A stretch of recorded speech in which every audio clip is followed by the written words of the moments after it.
বাংলা বই প্রকাশ পাচ্ছে, এটাই আমার কাছে সব থেকে বড় আনন্দের। আর যেটা আমি আজকে আমার বক্তব্যে রাখলাম, যে আমাদের এখনো পর্যন্ত মানুষের মনের অসুখ নিয়ে সচেতনতার যথেষ্ট অভাব রয়েছে। আমরা তাদেরকে পাগল, উন্মাদ এসব বলে চিহ্নিত করে দিই, অথচ শরীরের সঙ্গে সঙ্গে যে মানুষের মনও খারাপ হয়, তারও যে অসুখ রয়েছে এবং সেটাও যে চিকিৎসায় নিরাময় হয়, সে ব্যাপারে আমাদের ধারণা এখনো খুব কম। আমার মনে হয় আজকে সুজিত বাবুর যে বইটি প্রকাশ পেলো, অর্থাৎ, এবং সেটা আমি যেটুকু উল্টে পাল্টে দেখেছি, সেটা খুব বৈজ্ঞানিকভাবে লেখা, হাওয়ায় ভাসানো লেখা নয়। এই বইটি যদি পড়েন সকলে, আমার মনে হয় তারা মানুষের মনের যে জটিলতা, যে তার যে বিচিত্র গতি, সে সম্পর্কে জানতে পারবেন এবং অনেক সচেতন হবেন। এটাই সব থেকে বেশি গুরুত্বপূর্ণ। What is your view or opinion on this book? I couldn't go through the book, but I have read few lines from the pretext of the book. What I feel, we have two personalities within me, within us. One that is involved in the eternal, whatever our day-to-day life. It may be corporate life, it may be anything.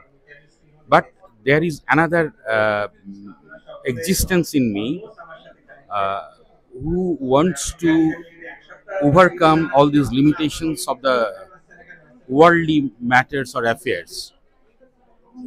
And if we achieve something, then we have to go through our some sort of spiritual thinking and some sort of philosophies, and for that we have to walk through that path of spiritualism, and which brings some sort of uh,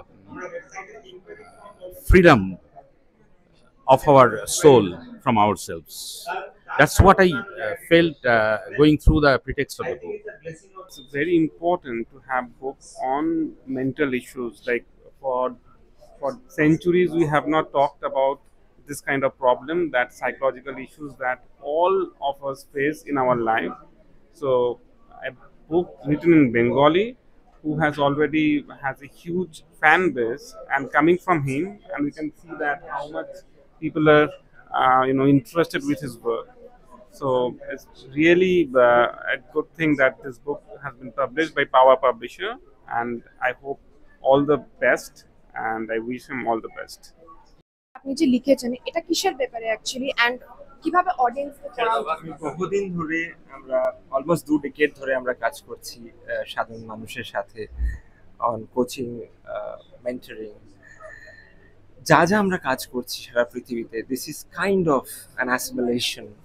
সবকিছু মানুষ জীবনে কিভাবে থাকবে, কিভাবে কাটাবে, কিভাবে তাদের জীবনযাপন করা উচিত, হিলিং কাকে বলে, এনার্জি ট্রান্সফিউশন কাকে বলে, যদি আমরা সকলে সত্যি একে অপরের কথা ভাবতে পারি, একে অপরের জন্য জেনুইনলি ভালো কাজ করতে পারি, তাহলে আমার মনে হয় প্রত্যেকটা মানুষের জীবন ভালো হবে এবং আমরা সবাই একটা ভালো পৃথিবী তৈরি করতে পারবো। আর সেটাই আমাদের উদ্দেশ্য। ধন্যবাদ।